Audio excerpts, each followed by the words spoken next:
Ahead and get started. Thank you for joining us for the District 2 City Manager Listening Sessions. I'm Carla Banks, Communications and Marketing Director for the City of Greensboro. We're so thrilled to have you and appreciate you being here. And we're looking forward to a positive, productive, civil dialogue. If at any time anyone chooses to be disrespectful or disruptive, you will be exited out because we really want to take advantage of this time and reward those of you who are taking time out. You could have been anywhere this evening and you chose to be here with us, so we want to hear what everyone has to say, but let's do so civilly and respectfully.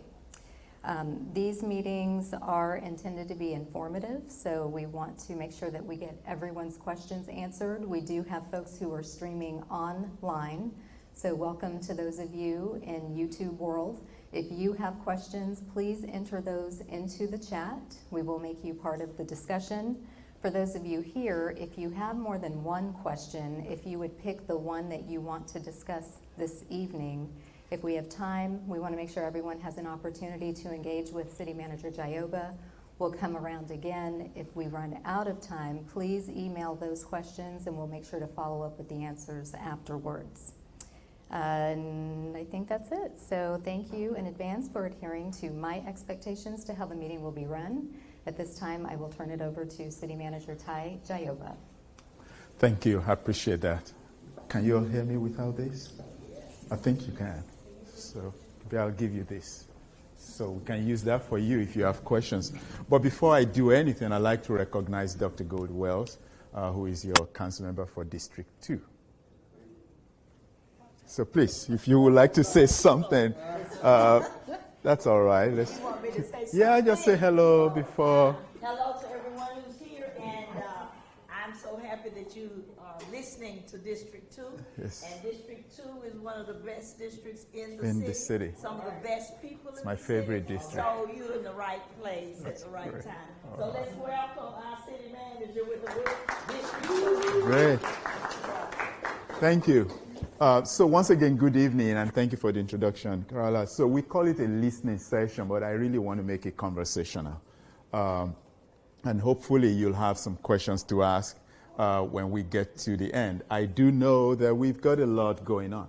So these, to me, are topics that should frame our conversations tonight. One of those topics has been, why did the budget go up this past year? I mean, some people are more interested in that. Some are more interested in what happens to the next year's budget, and that's also important. Some are interested in the 2022 bond referendum. Thank you for passing that. That was $135 million. Covers public safety, transportation, affordable housing. To a large degree, we're able to also finish some of our fire stations, but also have some in the process too. Homelessness assistance is one of the things that Council has made a priority. And so a lot of American Rescue Plan funds actually went towards that, including what you saw last night, which is Council approving some funding for shelters for our homeless friends in the city. So very important. American Rescue Plan funds, we made some recommendation to Council a couple meetings ago. They did not agree with everything. That's all right. So we have to come back to them as to what the $31 million that's remaining in that, what should it be spent or invested in. Affordable housing, we've invested in some of them. Small businesses, we have. Workforce, we have. But that remaining $31 million still has to follow federal guidelines in terms of investing them in housing, investing them in economic development, innovation, employee support, and things of that nature. Loose leaf, some communities are more concerned about what that looks like. Growth and development, when you see a lot of traffic in your neighborhood, it means more people are moving in. That's a good thing because growth is a sign of life, but it can also be inconvenient. And so some people feel the pressure of it, some people feel the benefits of it, and we've got to kind of talk about what that means for our future. Public transit is also important in terms of how you have all these jobs and people live far away from jobs. How do we get to make sure that people can get to work, especially those who rely on public transit? That's very important. I highlighted the last two because I also know that this community where we live in, there's been a few homicides that have taken place, especially close to this place within the last few weeks. I will be remiss if I don't focus on that tonight. And so my next several slides really focus on that, and I will stop, and then you can ask me questions and we can have a conversation. But before coming today, I was talking to some of the, we actually retained the service of some very, very dynamic police chiefs across the country to help us evaluate some of the candidates that have applied for the police chief. Overall, we received about 17 different applications. Out of all the hundreds that we received nationally, we felt they were really good. So we've got a handful now that we've got to. And, but you know, some of the people who apply for these jobs are either currently police chiefs in their cities or deputies in their cities. We don't want to make it public so we don't jeopardize their jobs currently. But at some point, we will have to do that. So we've got to a handful that includes current employees from the city who have expressed interest, but also nationally. My hope and my goal is that before the end of the year, we'll make a decision. Worst case scenario will be very early in January. But I will tell you that all the candidates we've gone through, they are reputable, they are credible, they are strong, they're dynamic, and I believe Greensboro deserves the best. But like I said, I want to focus on public safety. So, when you think about our city, the city has 5 different council districts, right? We're in District 2. The police districts don't align with the council districts, so there are 4 different districts. But as you can see, there are 2 police districts that kind of, or 3 that kind of align with Districts 1 and 2. This is one of the hottest spots for crime. Everywhere you see red dots show you the hottest spots for crime in our city. That shows high. That's one of them is where we are right now. And that's as a result of what happened in the last few weeks. So we cannot deny that. What I did not put on the screen tonight is 2021 hotspot. The 2021 hotspot actually doesn't have red here. It has it on Westgate City. Now 2022 doesn't even have it on Westgate City, which means crime is dynamic. It moves. And doesn't reside in one particular community or neighborhood, and it also it feeds off of a lot of factors. But we should be concerned about this because they are right here in District 2, and that should be a cause, obviously, for concern. But now, as you see that, people will tell you, and I've had this morning, when I open up the pages of newspaper, I listen to the news, crime is gone on in our city, what's going on? But actually, that's not necessarily true, and I will show you that. When they happen, frequently, it feels like, yes, it's a lot. But I want to show you this. So District 4, if this works, I don't think it does. District 4 actually has the highest number of police responses when it comes to crime. And District 2, where we are, actually has about 12. It's second highest. That's still obviously a cause for concern. But where does it happen the most? 41% of crimes happen in places where people live. Usually people will tell you when you have a concentration of motels and hotels, that's where they happen. But look, it's just 1% of police responses to that. I'm sorry. Where is District 4? Oh, sorry, that's police district. Oh, pretty much, yes. Yes, so that's kind of based upon this map. Which one is District? Yes, so this is District 4 right here. All right. So that's District 4 right here. And you said The next police response. police responses, about 39 different responses. So out of those 39 responses, a lot of them took place in that District 4, which is the Westgate City. Of course, that's larger area. And then District 2, which is again police district, which is right this area. Now, you think about it this way, like I was saying, a lot of people will say most crimes occur where you have concentrations of motels and hotels.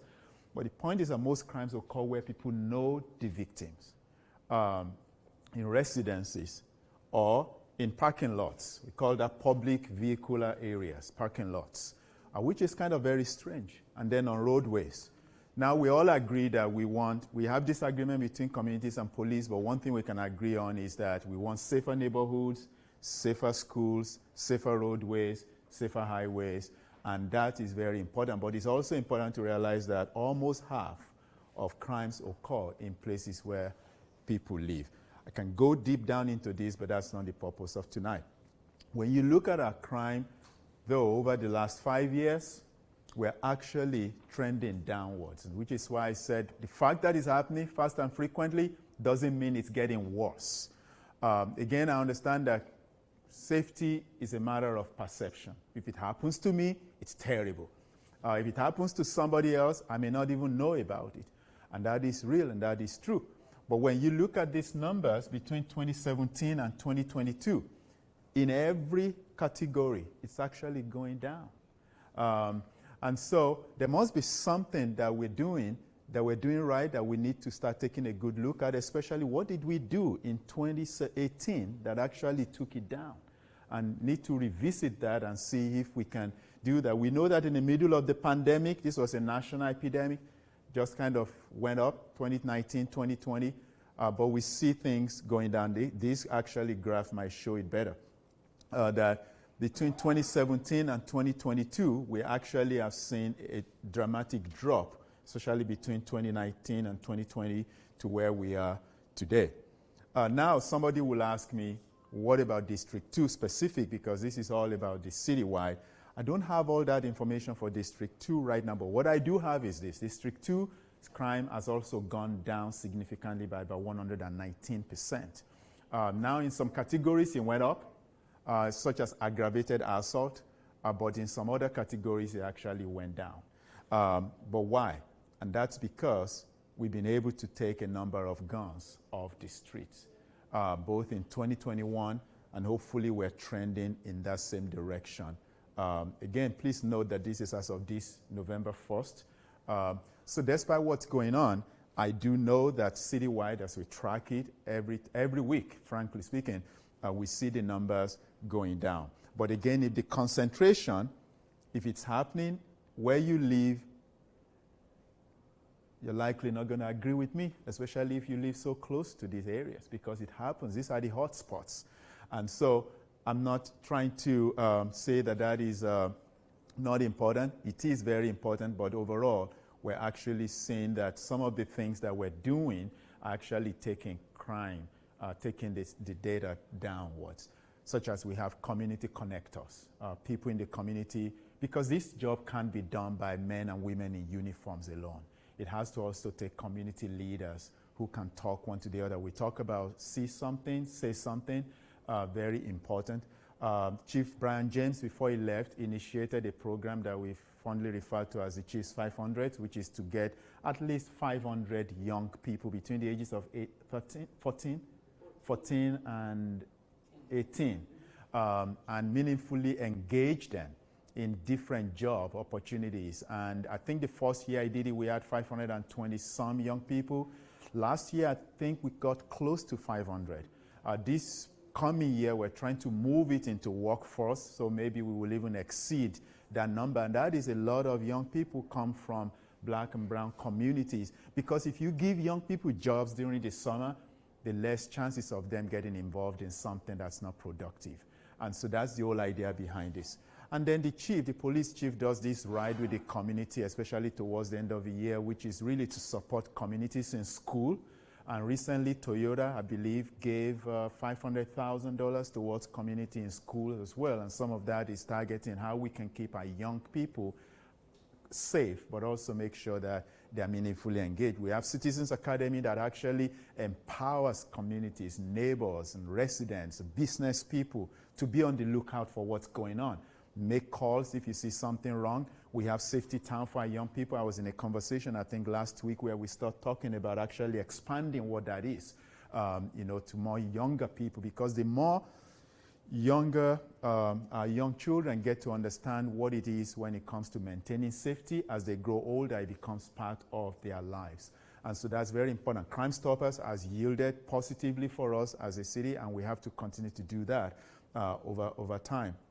This should actually, the council adopted part of their budget to hire a violence prevention coordinator, someone whose sole goal will really be to focus on how do we reduce violence even further than what I've shown you, targeting areas that are hot spots and making sure that people who are doing bad things they are caught and they actually have to serve the time that they need to. But also making sure that it's not just somebody in uniform, but someone who resides in the community safety office that can actually work both with people who deal with mental health situation and those who actually are patrol officers. And then, of course, is the fact that council also approved a package of incentives to hire officers. Nationally, we're seeing fewer and fewer people showing interest in joining the police force for obvious reasons. And so how can we make sure that we incentivize not only our current, we have about 108 or so vacancies with our police force, and we're not just the only ones going through that. I can tell you Charlotte has over 300 vacancies. I think Raleigh has about 200 and some vacancies. So it's across the board. Everyone is struggling to find the right officer. So we have a responsibility to keep the officers we have by incentivizing them, or to also hire officers. And one thing that council is discussing right now is paying for incentivizing officers, incentivizing people who have education to join the police force, because statistics has shown us that the more educated our officers are, the better they are able to deal with and relate to people in the community, therefore also impacting crime to a large degree. So I'm going to stop here. I know you've got a lot, and you may be here and your question doesn't have to do with crime, and that's fine. That's why I have that list of suggested topics, but I will also not be doing a good job knowing fully well what has happened in this area in the last few weeks and not approach this head on in terms of what we're doing and what we'll continue to do. As we interview potential police chief, this is something we've brought up to every single one of them. What's your approach to reducing crime where you are today? More importantly, what's your approach to preventing crime? And how can we engage the community in making sure that young people feel that they are not being targeted, especially young people of color? How do also we make sure that seniors feel that they are safer? We have 70,000 young people who call Greensboro home for at least about 10 to 11 months in a year because they come to these colleges. And about 20% of our population is over the age of 65. On Monday, I was making a presentation somewhere, and I talked about how my wife and I came to Helm Street on Saturday, and we saw a lot of activities, and we stopped, and we wanted to just be part of it. And the first question from this gentleman was, did you feel safe? That's a valid question. But I said, at no time did we ever feel not safe. We felt we were okay, we were in the right place. But that's exactly people who are 1 out of every 4 North Carolinians will be over the age of 60 by 2030. And their number one issue outside of affordable housing is public safety. And so we need to be able to make sure that we address those. And a lot of residents of District 2, by the way, fall in that category. And so how do we make sure that people feel safe? And you also have a lot of young people because you have UNCG, you have A&T, you have Bennett, you have Guilford, you have Elon. I mean, when you have colleges, you also have young people who want to go out and party and do things. And we should not criminalize them for wanting to have fun. But at the same time, we have to make sure that we maintain dignity for our residents who have chosen to make this place home. So that's what I'll say about this. And if there's any question, any thoughts, let's hear it. Maybe there's a solution that is not here that you have. I would like to know. So he has the mic. So if you have a question or you have a comment, please let Gary know. Well, I can talk all night. I'm ready to stand up and start it. I like what you got going on here, all the different things. As far as the violence prevention coordinator, could you speak more on that in a community safety office? Mm-hmm. Can you speak more, actually defining what that is? Okay, yes. So right now, I'll start with the community safety office. We just created that office. It was always there, but it was embedded within the Justice Administration Center, as well as working with GPD. Like I said, not every crime can be solved by an officer in uniform. Sometimes it's about getting people out into the community and having that connection between solving crimes and the justice system. That's what this community safety office is about. It's more about prevention rather than reduction. So as a citizen, how do you use that office? You can pick up a phone call to talk to them. That's also where we have what we call BHEART, Behavioral Health Rapid Team, because not every person that is causing trouble in the community is doing it because they just want to do it. Sometimes they do it because there's a mental issue. And so you don't want to send a patrol officer to address that. You want to send someone from this office to do that. So there's a direct call to this office to say, hey, I have somebody, there's a disturbance in my community. And so instead of them sending a patrol officer, they may just send some officer from this office who can go and talk to this person because they are trained to do so. The violence prevention coordinator will be stationed in that office to also be able to help to say, how do we prevent crimes from happening in our community rather than wait for them to happen before we address them? So there's a lot of education. They will go to schools. They will meet with elected officials. They will come to communities such as I'm doing tonight to talk to people, and people can feel safe when they see that it's someone who actually understands the community that's coming out to them to talk about this. Chief James, actually, to his credit, came up with this idea just before he left, and we thought that it was a good thing for council to invest in it. You said? Yes. Go on.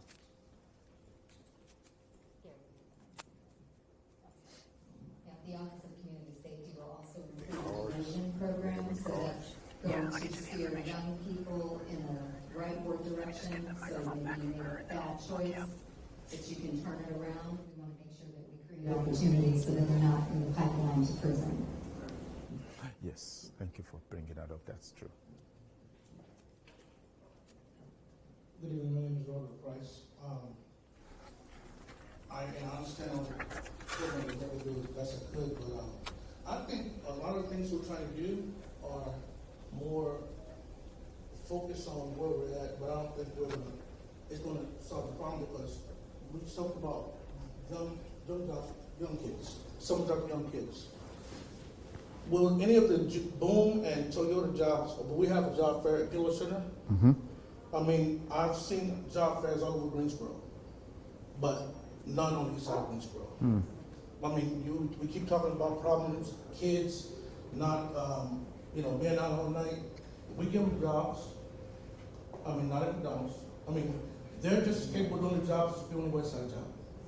They don't have the opportunity. And if we don't have the opportunity, none of that stuff will ever get fixed. Mm. I spent 26 years in the military, and I'm looking at this, and I've seen this 100 times. And if you don't go back to the beginning, you'll never fix it. And another way to fix it too is, ITG had a job fair a few months ago. I searched long and hard. Long and hard. It was never even put out to this community center at all.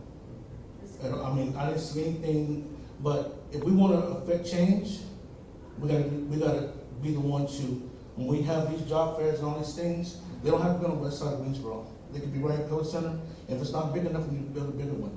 Mm. And then we upgraded the parking lot, we upgraded the basketball court, but the building is in the same state.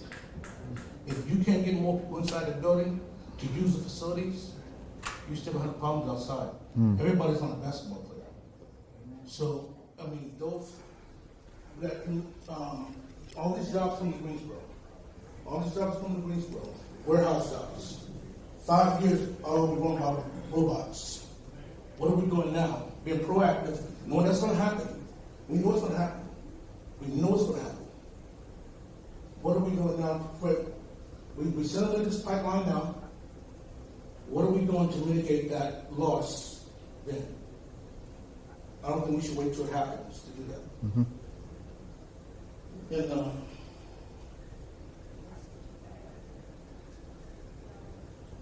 And then you talk about education. Police officers, 35, 40-year-old people don't go to run the people loyalty office. 20, 30-year people, kids. Well, the education system, the ones that don't have to go to college, if you're in a system that when you graduate, you're not prepared to be a police officer, it's not nothing with that individual, someone with the system. I just picked up a 8-year-old homeless child. I adopted him. I put him in the school system. I said, I need your email address. He gave it to me, he said, .com. That's commerce. That means that was sold out to the lowest bidder. And I don't think education should be something that we mess with when it comes to, we keep saying our kids, our young ones, we're the sole responsibility for what they get because we sit here and say yes to education. I've seen those times all summer long. Every time I ask a person, what am I saying yes to? They can go to the surface deep.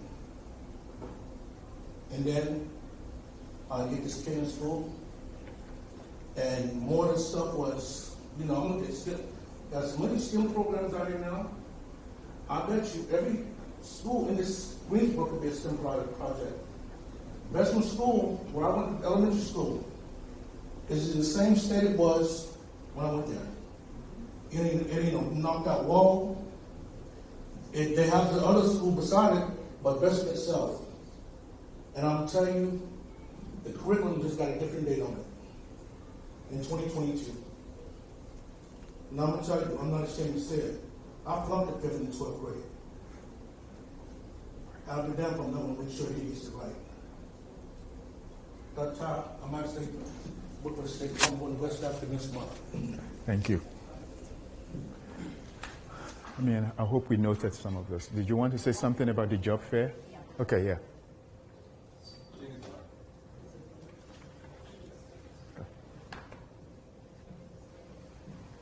Hello. Hi. Chairman Allen. I'm a junior at Dudley. I have 5 siblings, 4 younger ones, and an older sister. So, safety time you mentioned in your Yes. presentation. I was wondering, how do you plan to teach safety policies to younger kids, younger youth like me? And how do you plan to know that it's succeeding in the future? So, good question. Thank you. That's really, I don't know how old you have to be to graduate from Safety Town, but it's really for young kids. And they teach them how to obey traffic instructions, how to recognize potential dangers when you see that on the street. And they simulate all these things so you're able to actually see it. But for those who are older, I think it kind of goes back to what that gentleman over there said in terms of there's got to be a way that schools can also integrate safety, public safety into their curriculum. Now, I hate to say that the city doesn't really, we don't have responsibility for schools, but it impacts everything that we do. And so this, as a result of the bond referendum that the schools had recently, there is a joint committee that's been put together that involves the city, the county, and Guilford County schools to talk about way forward on how to work together, not just on transportation, but also on issues like this. Now, will it affect curriculum? I don't know, because I don't determine that. But one thing that we do know is this. If we have this program in the workforce section of our city, the workforce is not run by the city alone, it's run by the city, the county, and GTCC. In that space, they have opportunity to be able to not only talk about jobs and how to help you put your resumes together or prepare you for interviews, but they'll also tell you how to live respectfully with dignity and all of that in the community. And I think that that's why this is going to be very important to be anchored by Guilford Works. I listed this as well as the Citizens Academy, but there's also another program that the police department does specifically for young people if a particular community invites them to come and speak to their young adults. They do that. They do make themselves available. They send patrol officers there who can come and talk to kids about what to do, how to recognize danger when you see it, how to make sure that you speak if you see something that's uncomfortable.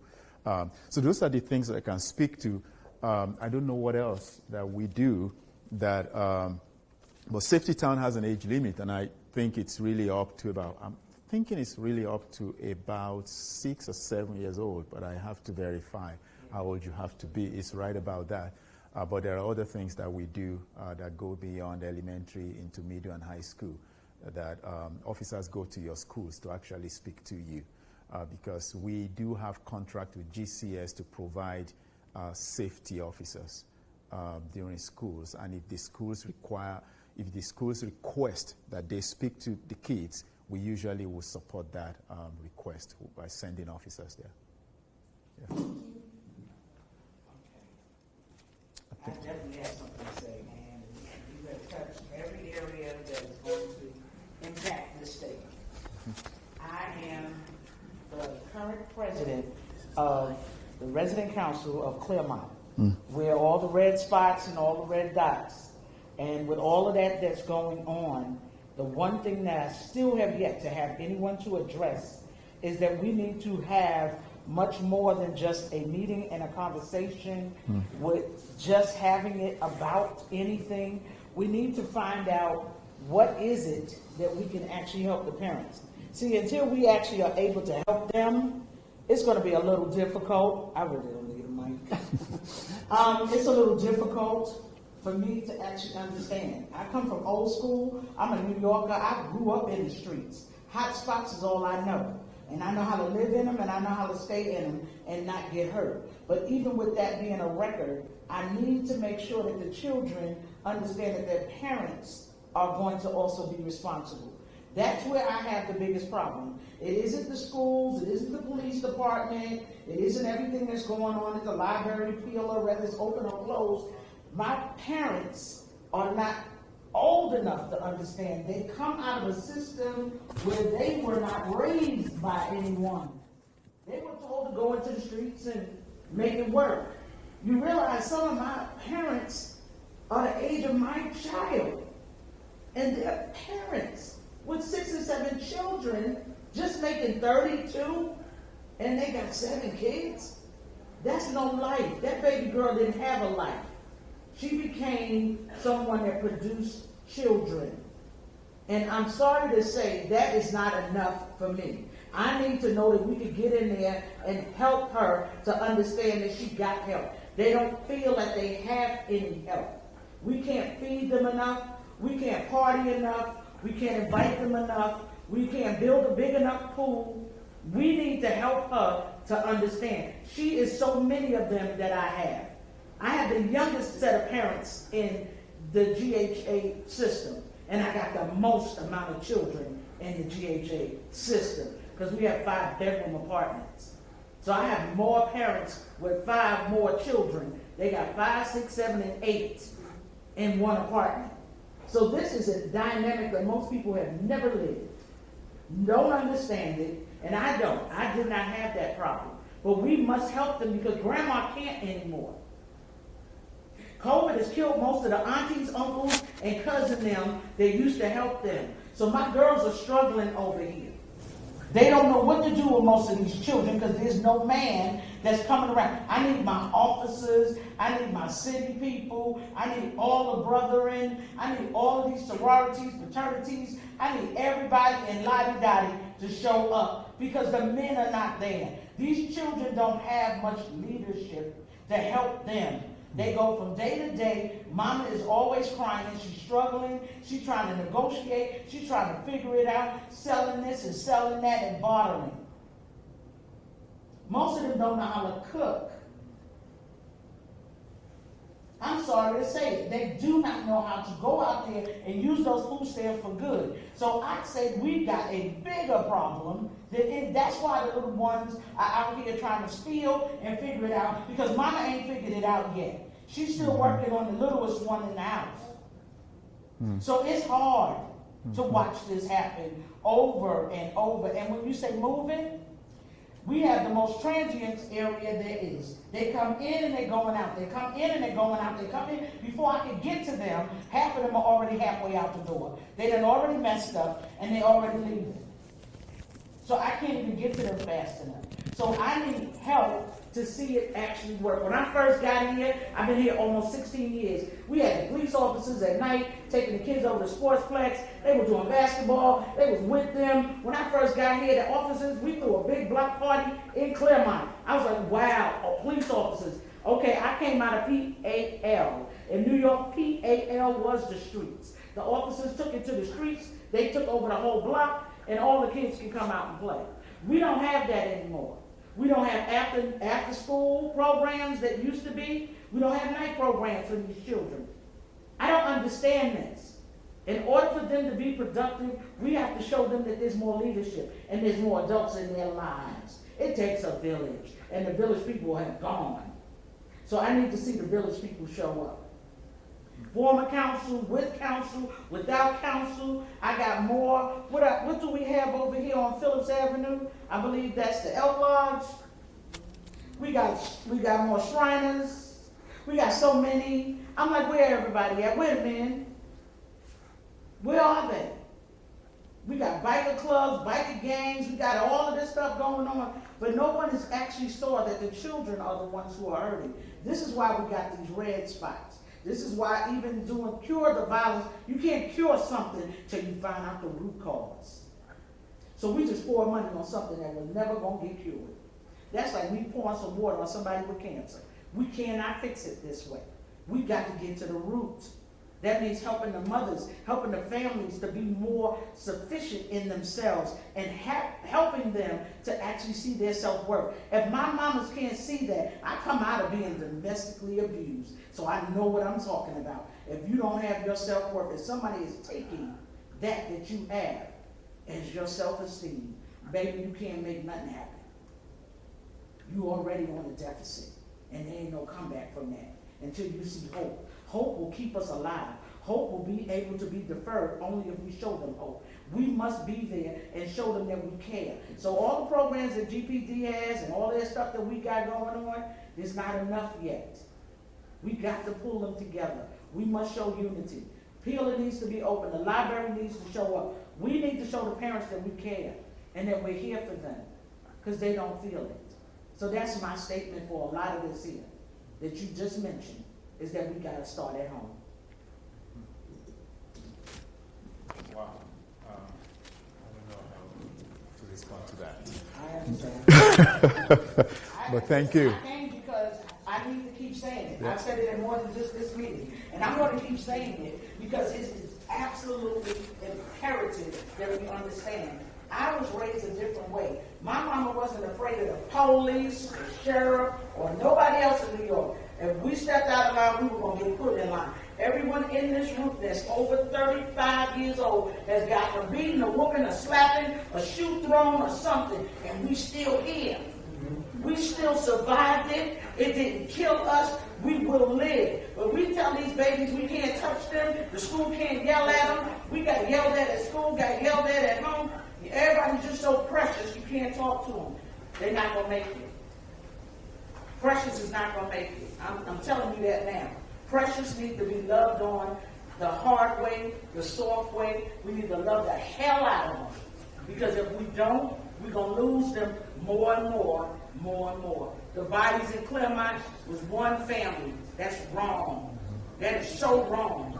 Everybody I talk to, oh yeah, I know that family. As soon as I said the name, oh my gosh, oh yes, I've been hearing about them all. I grew up with them, and this is a systemic problem.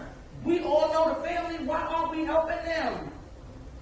They need us to show up with the brat. We need to show up with the officers. We need to just show them some love and let them know that this is not it.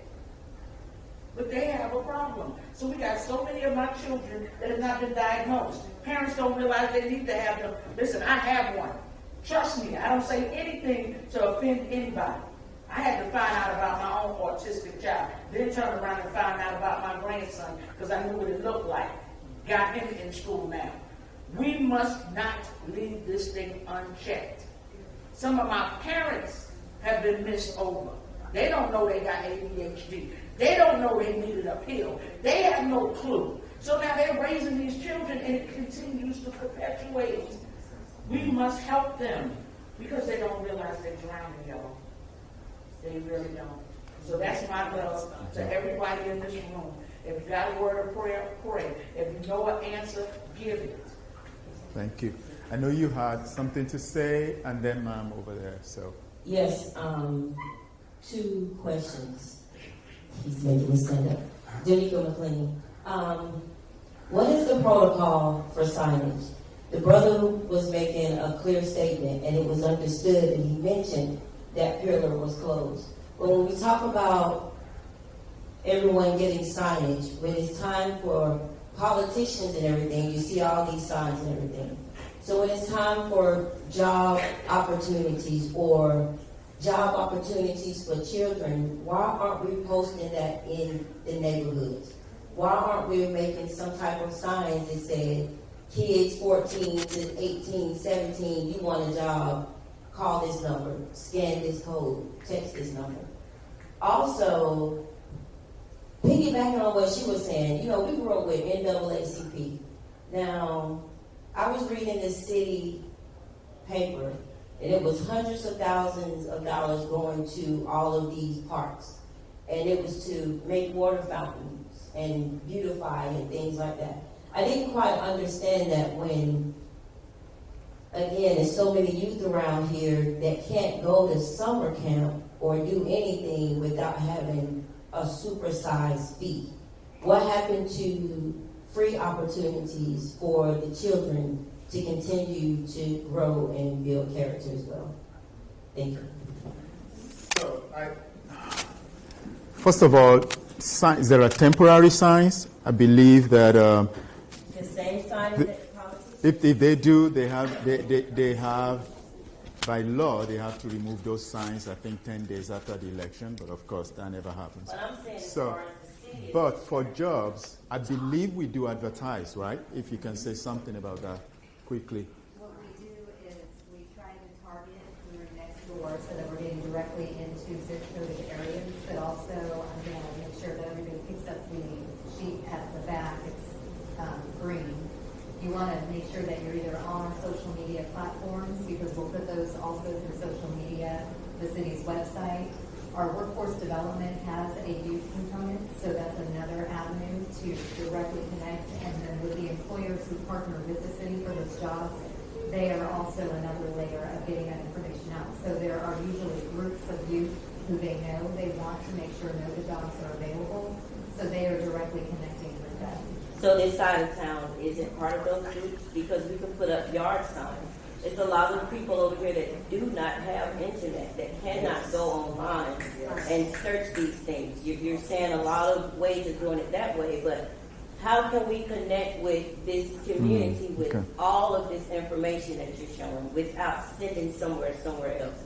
How can we put this in their faces, in everyone's faces, and it be within the law? Do we put that information in the library? We put them in the newsletters, which are in the library, but yard signs aren't really going to be the thing to do it. Yard signs are typically like a 3-word message as you're driving by. So we need a different way to make sure that all the information is available. To your point, That doesn't sit well with me. Driving by, again, we're in this neighborhood. A lot of them does not have cars.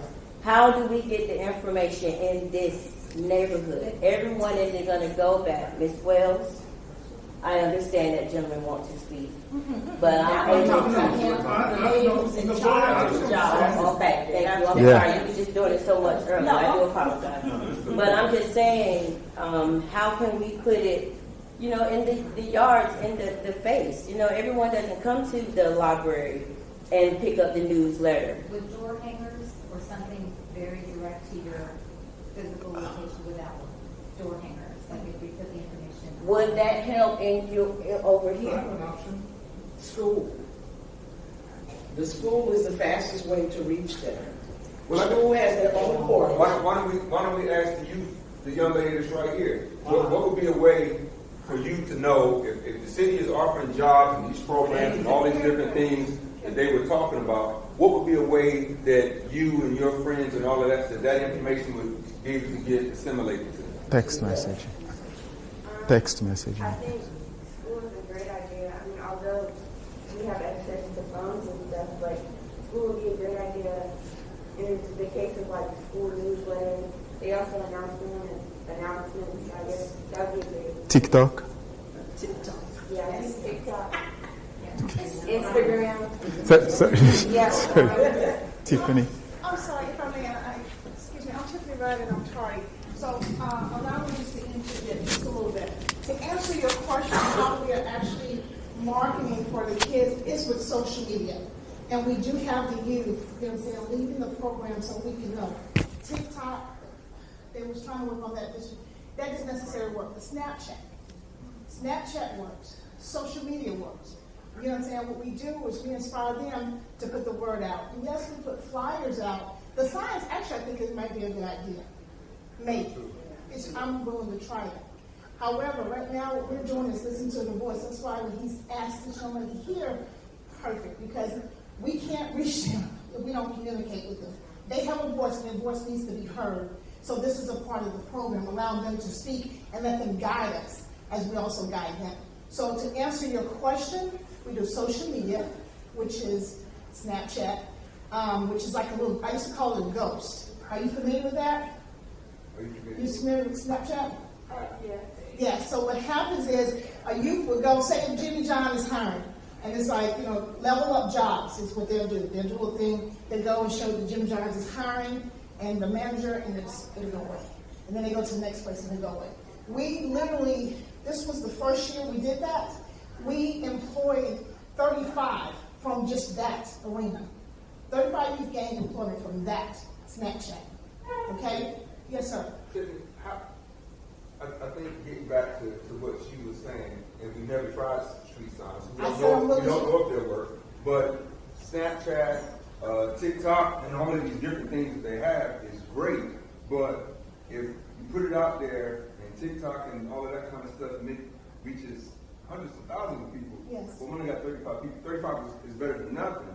But even for the kids to even know, well, maybe I need to look on Snapchat. Maybe I need to look on Instagram for jobs. I think a sign would even just say, hey, go to this. Absolutely. That's what I say. I think the sign ideal is not a bad thing.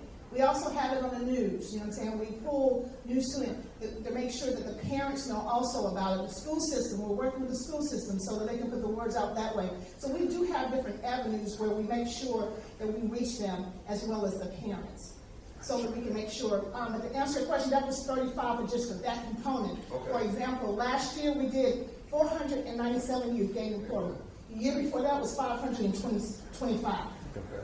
So, so we are actually, it's a successful program, this program. She has a hand up again. You have an idea? Just to add, I think the sign idea is also great because a lot of times when us teenagers are looking for jobs, we don't know that you're hiring. So a hiring sign would be good. So the danger with signs, though, is this, and I'm not sure that the city can even do that.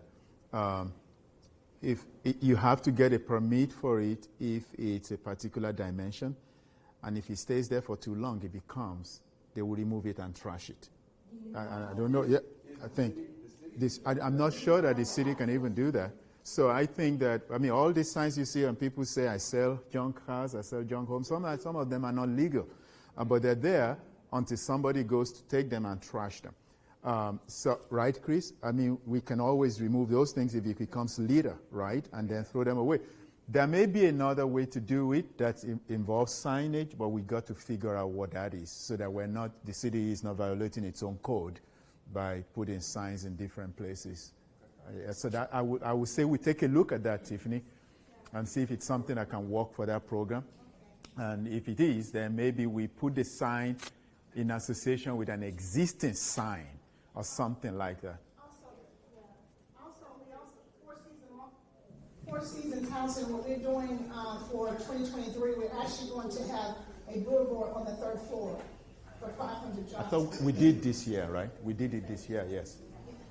Okay, yeah. So you guys do too? We have the signage in the food court. Every month the city has one of the locals that you're talking about. Okay. So the different messages that we typically try to cater to the young people. Absolutely. So there is job information or summer internship information. So it changes. Is the city starting those digital boards, those digital signs that's Downtown? They can be put on there as well. Yeah, that's true. Can do that. So, because what I'm hearing is that the kids won't come to us. No. We have to go to them. Yes, sir. And we've got to figure out a way of getting to them. So schools, churches, libraries, community centers, whatever works for them, right? DMV. Is it possible to put a city annex in one of these storefronts? Very Where interesting. we put it in one of the storefronts, put a city annex. Very for interesting that shop, question you're asking. one Actually, representative, Yeah. and then their help will come from her. Then we have direct accountability, responsibility. Now, without somebody having to perhaps flip it on TikTok. But we have if you don't have it here, we can put it in the storefront down directly across the street. If you have the annex there and the signs or whatever, I'm gonna tell you that's a change in effect right away, as opposed to luckily hitting it before someone else hits it on TikTok. that's a brilliant idea. That's actually part of what we were talking about, right? TikTok, So- I'm sorry, but TikTok, let me just for the record, TikTok did not work well, it did not go across well for us. We were not successful with TikTok. We were successful with social media and for the Snapchat. Okay. So just I know this lady here had a hand up. Okay, no more. Okay. Okay, this gentleman, yes, please. And then you. I'm sorry for changing the subject, but I'm like, I do participate. We can always go back to it. Meetings and things like that, so, and I live right in the area.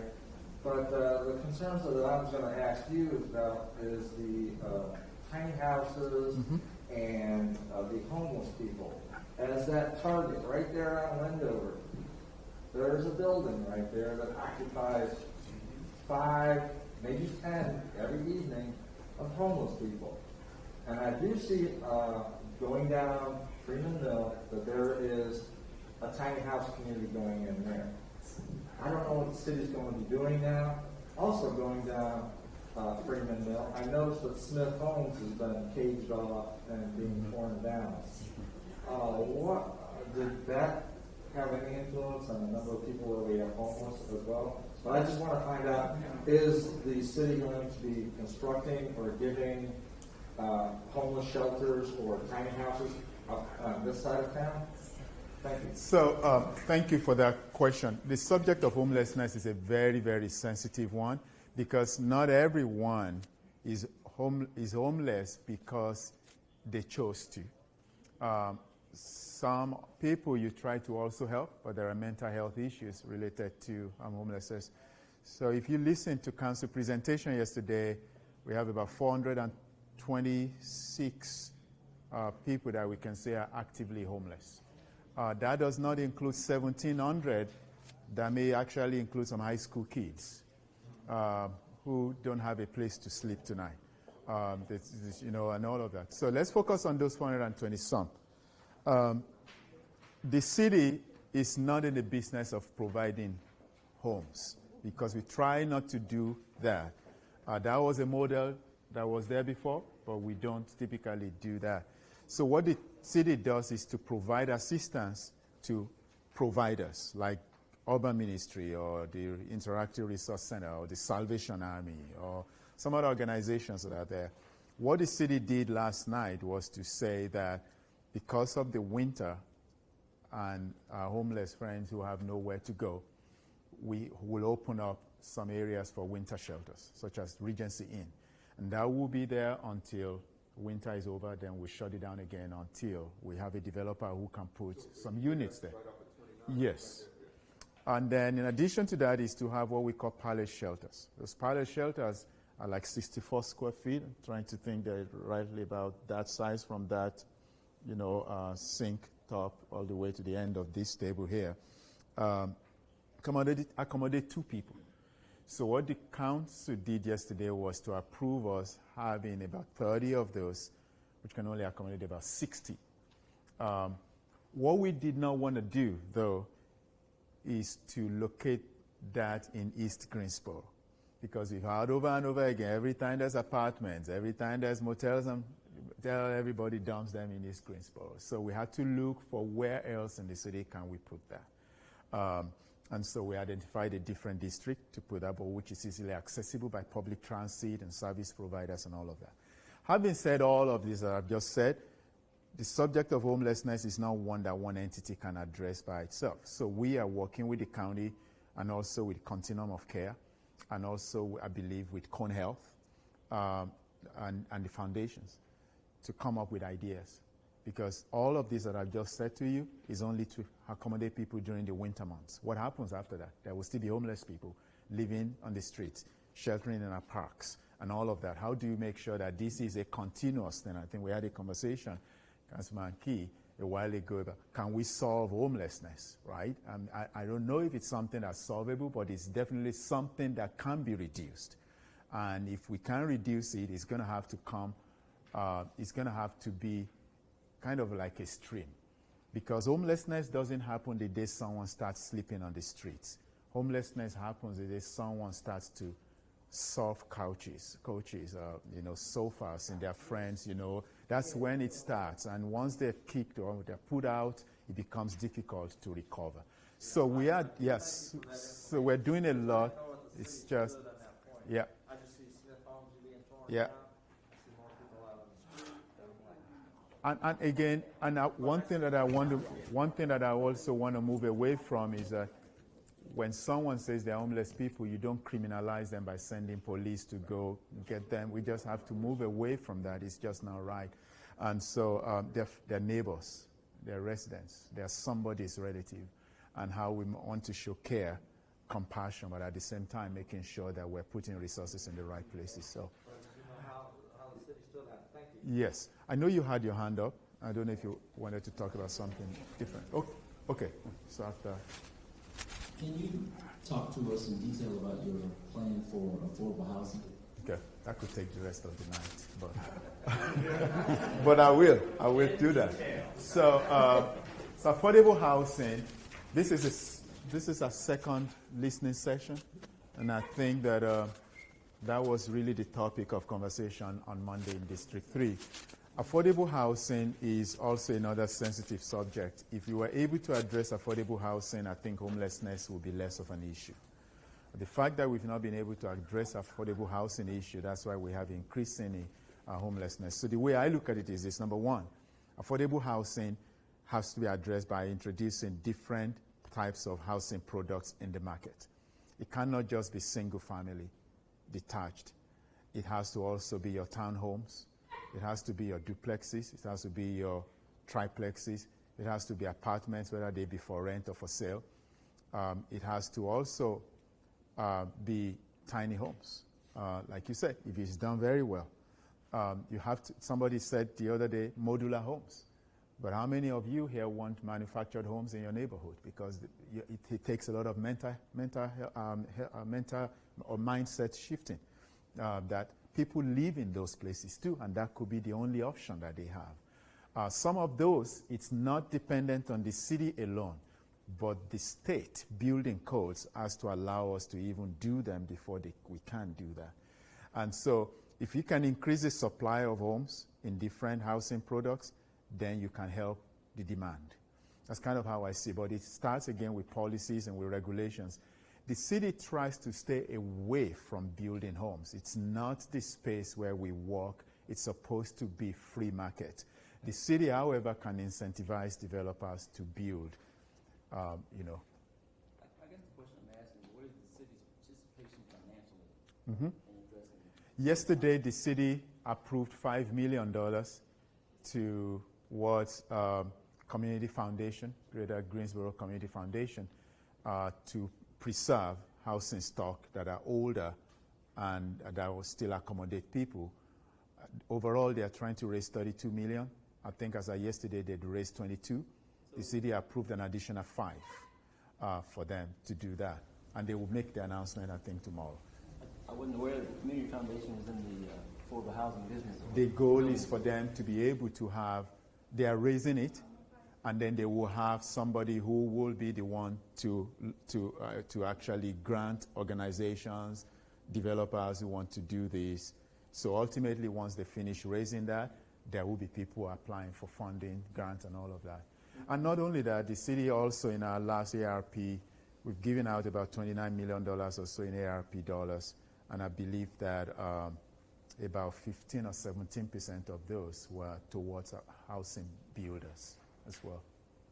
So you mentioned over in District 3 that you're working with a developer from out of town, and you're also going to be targeting or reaching out to developers locally. Can you talk about that? So what I don't do is to call developers, because if I do that, I'm going to miss somebody. So developers have to approach the city. And when developers approach the city, again, I will put this caveat there, I'm a planner. I've done this most of my life. So I know how to work details from planning to building. If someone comes to me and says, I want to put 100 units of housing, first thing I ask them is this: what's your skin in the game? Because the city is not in the money distribution business, because it's all taxpayer dollars. If they tell me I've got 5 acres of land to put that in, awesome. What I can do is to help to make sure that your permitting process is expedited. If I can help you save time on permits, that's money, because to every developer, time is money. And so if you have 5 acres, the developer that called, actually from Charlotte that I was talking about, said, I have 5 acres in Greensboro. I already bought it. I want to put 50 units on it. I'm not asking the city for anything. All I need from you is, how can you help me walk through the permitting process so I can get these things done sooner than later? I can work with that. I think we met with a developer the other day who wants to put something and is asking for millions of dollars. I want the city to put 100% of that down. I don't do that. There's no way I can do that. Otherwise, everybody will be coming and you're all taxpayers. And so if we do that for one, we have to do it for everyone. And if we start doing that, it becomes inequitable. Because then the people can afford it will end up swinging on one side of the city over another. So if that makes sense. I guess I'm confused as to, we have an affordable housing bond. Yes. $30 million. Yes. Right? Yes. And you gave $5 million to the community foundation. But how do we connect with the community developers? That's a good question. So on the $30 million bond that you all just supported, thank you to all of you. The $5 million that was approved for community foundation came out of that. And so that's supposed to be for the overall community. The rest of it, if you are the developer wants to do something, then the best thing is to reach out to our housing and neighborhood folks and say, I have this plan. There are 10 houses on this lot. They are old. I want to update them. Or I want to put 100 units down. So they will help walk through that. Now, that doesn't mean that they will give everything, but it will be that if you have a $9 million investment, they can say, hey, we can put $2 million towards it and something like that. Is that with the former council member that went to work for the city? I can't remember her name. What's the council member? Oh, yes, Michelle Kennedy, yes. Yeah, yes, I met with her probably 2 months ago. I haven't heard anything. I sent you information. So I would tell you that for the last 2 months, you haven't heard from anybody. For the last 2 months, our focus has been on what happened last night, which is really focusing on homelessness, which is, again, why I said that's not the city's job. The city's job is not to spend its time focusing on homelessness. We're supposed to focus on housing and neighborhood development and work with the county. But over the last 2 months, 3 months, as a matter of fact, all we've been talking about is making sure that our homeless neighbors find a place to live. Because people don't differentiate between county and city when they see a homeless person on the street. They just want some solution. So council said, it doesn't matter if this isn't what we do. You go find a solution for us. So that's why I came up with a solution. So you're likely going to be hearing from Michelle at some point, but I'm sure you're not the only person who is reaching out to her as well. It's just going to have to be when you reach out to her, it's at the end of the day a matter of financing. How do you make this work, both for you and for the city and for the residents? So that's kind of what it's going to boil down to. I can tell you that there's a number of people reaching out to the city talking about this bond money. But everyone will have to be treated as you have experience in doing this. How much do you need? What's the impact? How many units can be generated? If that makes sense. But she has your information because once you send that to me, I sent it to her and I said, take a look at this and let's have a conversation after this yesterday evening's decision by council. So you probably will be hearing from her shortly. Yes, ma'am. Good evening, everyone. My name is Kiara. My pronouns are she and her. My question, there's a lot on my mind, but my question is with the growth and development in Greensboro, or excuse me, in this district that you mentioned, Yes. What does investment look like? We've heard that our Peeler Center has been closed. We know that we are, I don't know if the language has changed since the food bank has showed up, but it's still a food desert because that's not a grocery store that people have access to. What does actual investment from the city look like from the things that are being talked about on council? I heard that housing for the homeless shelter, it won't be in District 2, which is concerning because there's homeless folks here. So how is that something that we are okay with and not able to address directly head on? So my question is, what does the investment look like in order for us to grow and develop from the city standpoint, and also just having a concern for what has been, food, but everything that is a public health issue that contributes to these hotspots as they've been framed. And we know that addressing those factors, again, addressing the root cause and not saying like we're doing great because numbers are going down, but how? You brought up a lot of stuff. So let's hope I can address them. But so while this map here only speaks to the police department districts, I can still explain the 5 districts that make up the city. Districts 1 and 2 are here, which obviously is East Greensboro. East Greensboro is where most of the development that we're getting now are coming towards, especially District 1 and to an extent some portion of District 2 for obvious reasons. The price of land per square foot is cheaper. And so when developers are looking to build, they go where they can get land cheaper so they can get more bang for their buck. It's not necessarily a bad thing, but it also means they can generate more units of housing on this side. What that does, though, is that once you start building housing, you need to have amenities that support the housing itself. Recreation opportunities, schools, police presence. Not only that, good roads. What else? Grocery stores. Because most people, before they put grocery stores there, they count the number of rooftops you have, they say. That's the challenge we have. Transportation, big deal. That's the challenge. The challenge we have is that as the growth comes this way, the amenities are not there to support the growth. They're not, that's what I'm saying, they're not.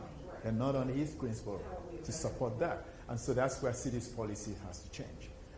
City's policies regarding how we invest in fire services, how we invest in having fire stations in the right places so they can quickly respond as growth happens. How we invest more in roadway improvements so that they don't have to get too bad before we fix them. Some streets on East Greensboro, when you're driving on them, they are dark at night because street lights are not there. How we invest in some of those things.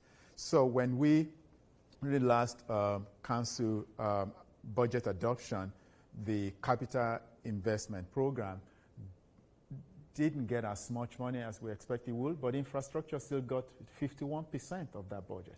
And the whole goal is to be able to put more sidewalks, more street lights, more traffic signals on this side of the street, of the city, because that's where you don't have them. The reason we have food deserts is because developers will often tell April and I and some of that, hey, we want to put grocery stores there, but there are not enough people who live there. And if there are enough people who live there, they don't make enough income to be able to support that. And my challenge to them is often that stop counting rooftops.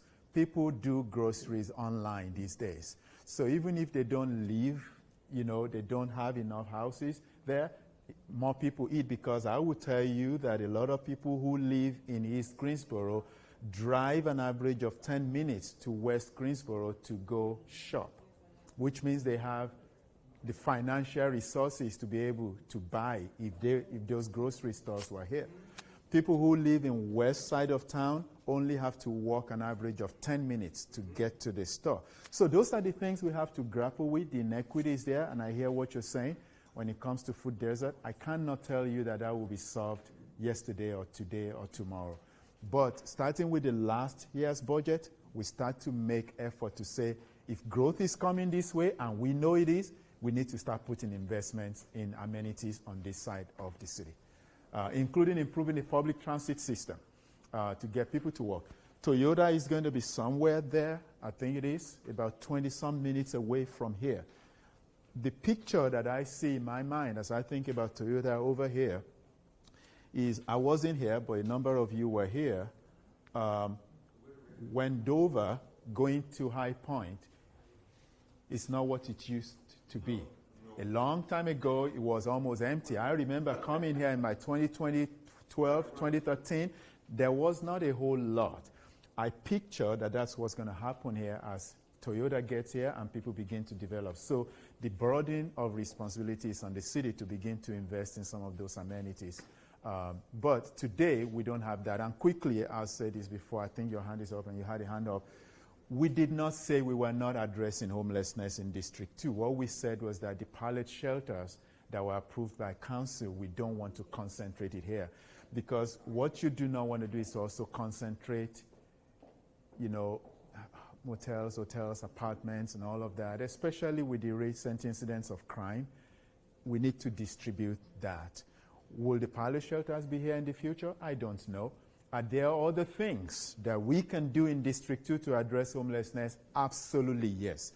That's why we have a task force right now. We just hired a consultant that will help us look citywide as to how can we use existing warehouses, existing buildings in certain places that we can customize or convert to help homeless people find a place not too far from them. It doesn't have to be downtown alone. You had your hand up, sir. Okay. My name is Taiwo Jaiyeoba, eBay pronouns. I just moved in down at 902 Elwell recently, so I'm still relatively new to the neighborhood, but agree with a lot of the concerns that have been addressed here. I guess in terms of trying to provide development, in terms of solving housing and food deserts and everything, what can the city take in terms of vacant properties that have been vacant for several years, and what steps can we use to utilize those for other community spaces? I think having an annex would be a great idea, either here or somewhere else, but just to at least find some kind of use for those desolate buildings. Yeah, that's a good point. The city can only control its own properties, what we own, whether they are empty lots or existing buildings.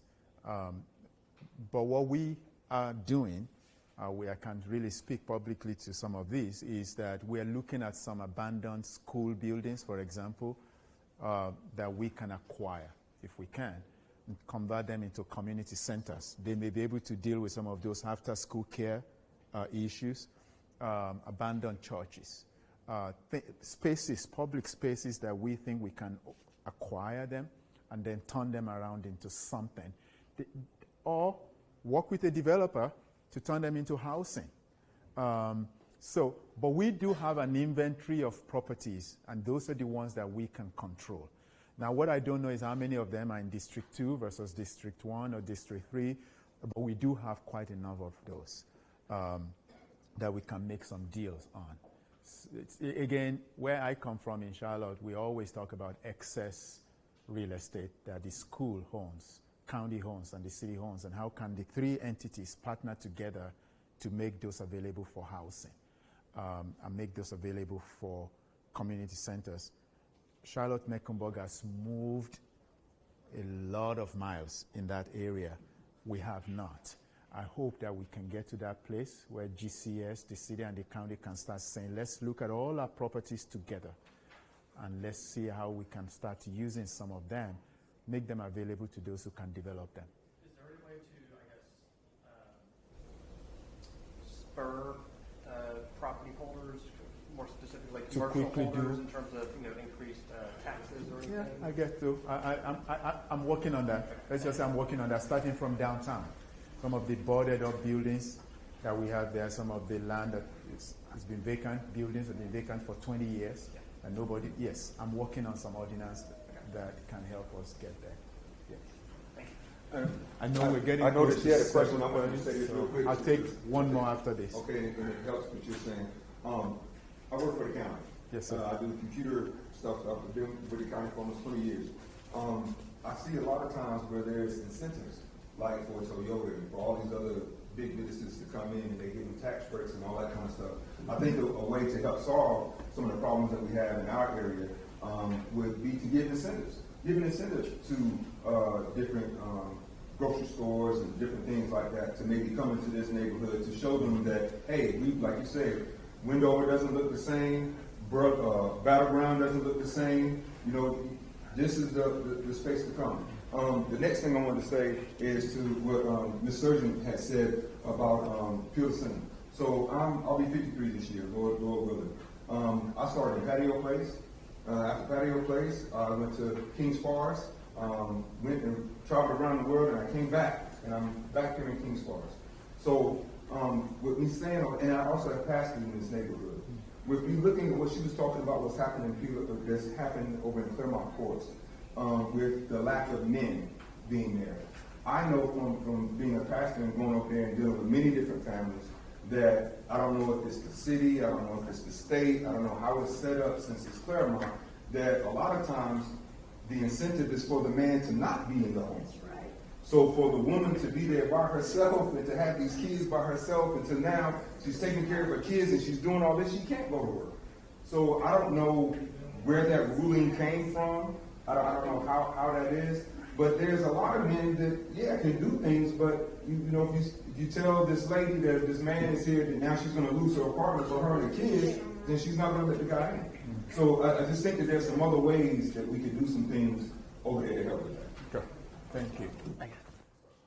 Look, I didn't have a lot to say. I just wanted to answer his response. Okay. I want to respond to that. Smith Homes, whatever closing, GHA has already covered.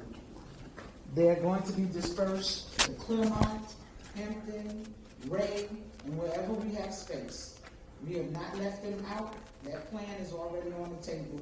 I actually work with them with that. So I made sure to ask questions about it. So I'm Yeah, because I saw the chain link fence go Yes. up and the buildings are starting to fall now. Yes, Like, they are. What happened to these poor people? I'm like, did they get pushed out? What happened? No, we actually had to make sure that their housing was there for them.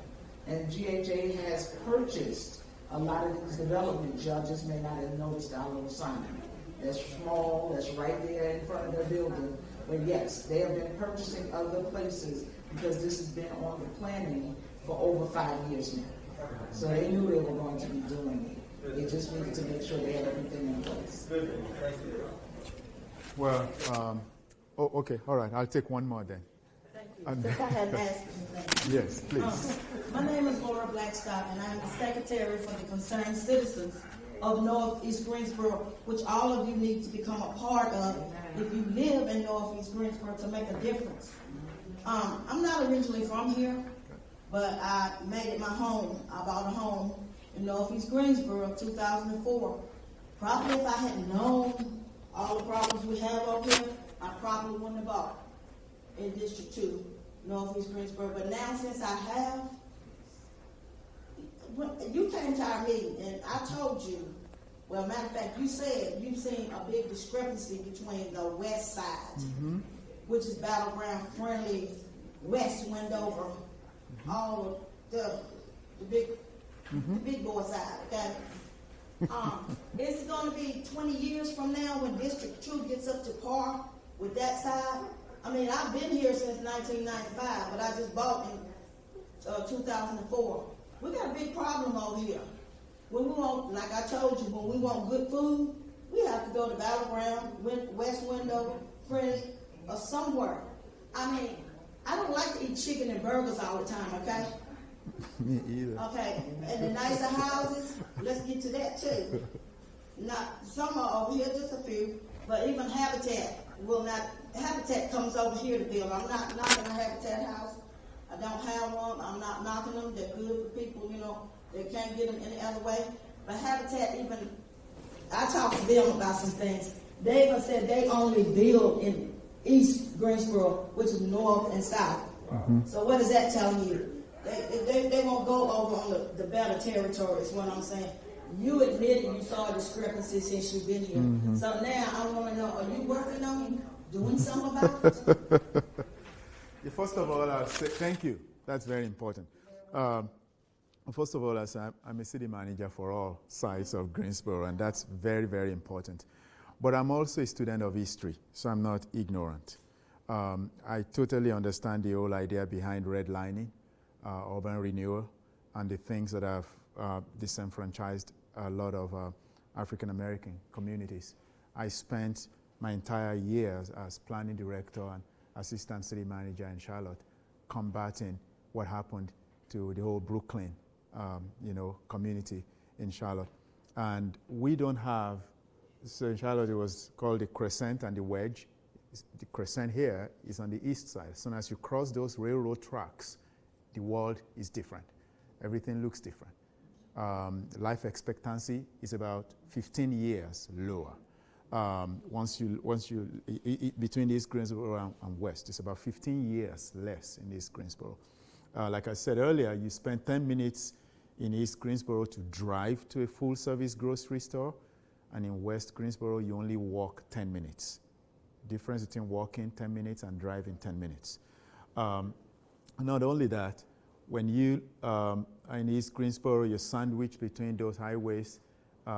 Environmental justice is a big issue because you have 40, you have 85 business, you have 85, and there's a swath of East Greensboro that's between two freeways, right? And so you breathe those, those vehicular things in. So I am well aware of that. And I also understand why certain developers choose to go certain places over certain areas. The best way to address that is, first of all, through policy. And when council started to look at its priorities when I got here, they framed the priority around equitable investments. We want to have equitable investments. So when businesses come to Greensboro, don't just take them to those nice places, show them East Greensboro too. Places where people have lived here for so long and they want to stay. Complete development, not just housing, but amenities that surround it. When you have payday loans and you don't have full service banks, that's a problem. Because then payday loans give you loans, 32% interest rate, and they're concentrated on this side of town. And so, and to say full service banks, you have to drive so far. You see ATMs, you see a Seiko every now and then, but all of those things are very important to me as a city manager, that as you do your budgeting, as you do your investment, you have to look equitably all through the city to see where can we invest on this side of town that will make people's lives uplifted, providing jobs. If jobs are here, people will not have to go to many places to have to go to work. If medical facilities are here, you drive a stretch between 40 and South Helm on Gate City. There is no medical facility. There is no CVS. There is no Walgreens. There is nowhere to sit down for coffee. And yet you have A&T Research Center. You have Bennett. So you have all of those opportunities there. So what can we do as a city to make sure that we invest in that? So that was part of what triggered my thinking into recommending to council to invest in corridors. So council adopted $1 million to invest in certain corridors. So we chose, at least this $1 million is a drop in the bucket. It's nothing. So we are looking at East Washington and a portion of Randleman Road to start saying, let's see what we can do in those corridors with that $1 million and really be able to uplift those communities. And I'm taking my $1 million that the council gave me, shopping it around to foundations and banks and healthcare organizations. Can you match this dollar for dollar? If you can match this dollar for dollars, I can support mom and pop stores. I can make bus stops look better. I can put more street lights on the streets. I can help smaller businesses that are about to go out of business, provide incentives for them, like you said, to stay. But $1 million can only go so far. And so I can spend it in one sitting. But if we get more, I think we can be able to do more. So I'm working on it. And I think, again, it starts with policy. But like you said, it may take 20 years. I don't think East Greensboro should want to be like that. I think East Greensboro has its own identity, has its own uniqueness. What I think East Greensboro should do is that we should have more amenities, more things to support people who live here, more jobs, better housing, more opportunity for people to move around, and yet without losing its identity. Well, right there on 29, there have been jobs completed. That is District 2. It's like 3 plants right there. So the jobs are coming, but like you said, it has to be the right kind of jobs. Yeah. And that's very important. Well, manufacturing jobs, because if you don't have a lot of education, you have to go into a factory type, as that is. It's like 3 plants right there on 29. Yeah. That is District 2. A lot of people don't even ride past, down that far. But I mean, we have plants coming, but another thing, like that lady was saying about the homelessness. We have a lot of homeless people over here, and when the police tell me that they're setting up a homeless camp, and she was at our meeting, and she said it's a homeless camp being set up right off the Summit, near where they live, my friend Patty and Mike, and near where I live, village at Northside. That's a big problem. I mean, and she said they were breaking in houses around there because they needed somewhere to get warm. So yes, I do think homelessness needs to be really addressed over in District 2. Yes. Well, thank you. Thank you to everyone for coming tonight. I know that I have another one, District 1, on Monday. That'll be at Warnersville Recreation Center at 6 p.m. Okay.